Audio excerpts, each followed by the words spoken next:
Welcome to the Slop Farm. Enjoy the video. In this video, I will explain how to create a public SMP.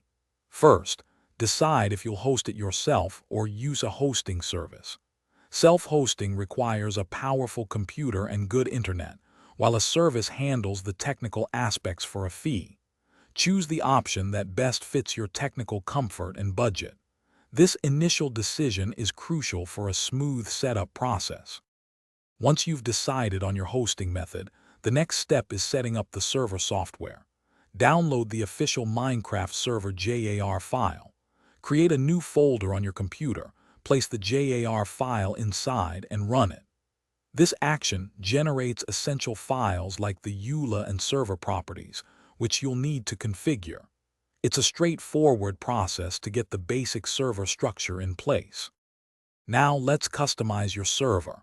Open the server properties file with a text editor.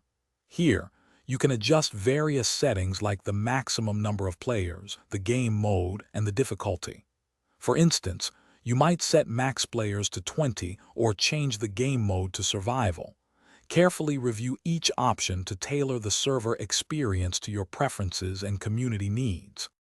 The final step for self-hosting is port forwarding. This allows others to connect to your server from outside your local network. You'll need to access your router settings and forward port 25,565 to your computer's IP address. Once done, share your public IP address with your friends, and they can join your new public SMP. Enjoy building and exploring together.